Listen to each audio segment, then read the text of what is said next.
It's about 8 o'clock in the morning on Sunday, November 19th, 2023, and this will be a short video. I'm in the second to last cell here. This is the 9th cell, I believe, of this second section. And last night I was unable to sleep, so I drew up a plan for how I can graze the cattle indefinitely. And one of the things that I reminded myself of is one of the Greg Judy's techniques is he leaves a stockpile for the next season. So when he's grazing in winter, he leaves a stockpile for spring, and when he's grazing in spring, he leaves a stockpile for summer. And when he's grazing, he doesn't leave a stockpile for autumn, but when he's grazing in the autumn, he leaves a stockpile for winter, right? And the way the stockpile works is you basically take a third of your grazable acreage and you set it aside to rest for 60, 90 days. And then when that transition hits, when there's no good grass really left to graze on in the normal area, then you move to the stockpile and you give your regular rotation a little bit of a chance to rest, right?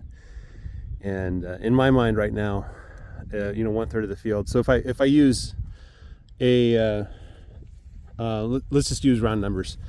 If I use a 60-day rotation for 2 herds, right? So that's each herd, each pot of the ground is going to be hit twice in 60 days by each of the herds, right? So it's 30-day rotation basically for each one. But let's say 60, right? Then that means I need to have a total of 48 rotations available to me. Is that right? 90 rotations available to me, of which 30 of those rotations are set aside as stockpile. And which areas are set aside as stockpile varies. So you keep alternating where the stockpile is. And so basically when you start a season that you need a stockpile, you start the season when you go to the stockpile, and then you designate a new area as a new stockpile for the next season. And then you start rotating starting at the stockpile, right? And the way the stockpile works is you use the latest area that you rotated in as a stockpile. That way when you get off the stockpile, you're going to ground that has had at least 30 days of rest, right? So that is what I'm anticipating. So for my weather and my climate, I have a winter. Nothing much really grows in winter, especially in January. So what I'm thinking is, like, I label the winter rotations for when, like, all the autumn grass is just done and I'm out of grass. Then I move on to the stockpile for the winter stockpile.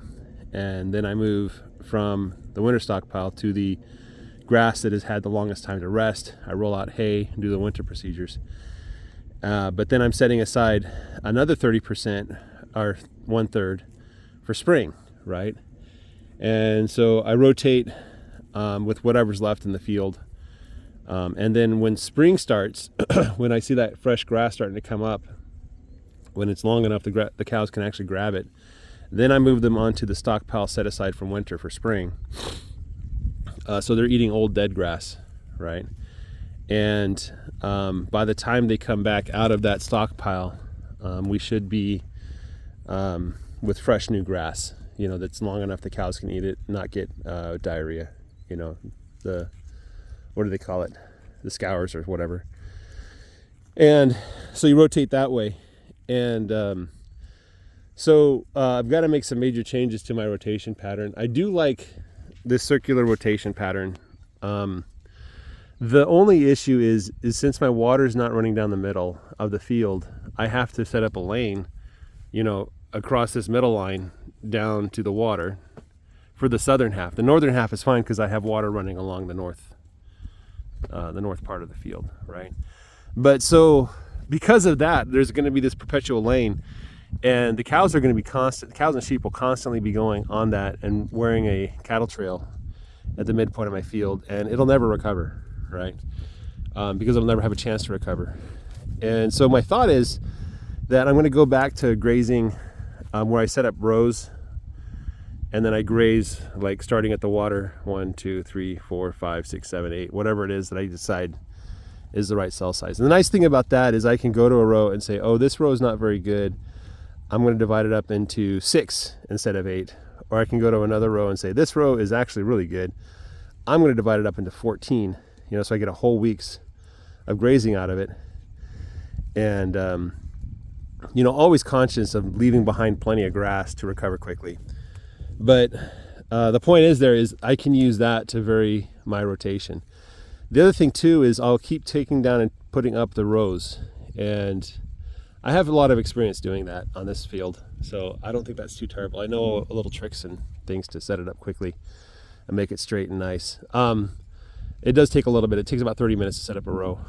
One wire, which if we have the previous wire from the previous row, that's about the amount of time it takes to set up the entire row. But anyway, the other thing I could do is I can vary the size of the rows, right? So I can go to the good parts of my pasture and make the rows a little thinner.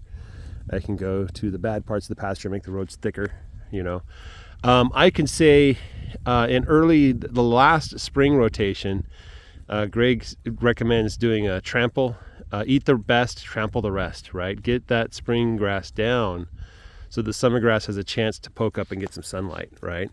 And in order to trample the grass, you need to give the cows rectangular areas to rotate, right? And so what I can do is I can set up a shallow, like a row that's only 20, 50 feet wide, and give them the whole row for one rotation.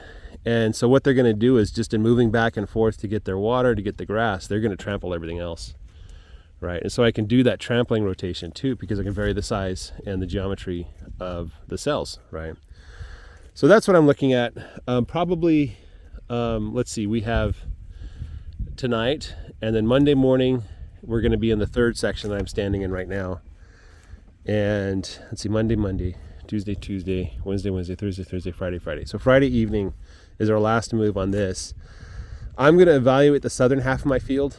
If it's good to go, then I'm going to start setting up horizontal rows. I'm going to tear down the vertical rows, the north-south rows, and turn them into east-west rows. And then we'll start from this midpoint. We'll start doing rotations the new way. And even though I don't have two herds at this time, like the sheep, there's just not enough sheep really to justify rotationally grazing them. Just moving the pen every couple days is enough.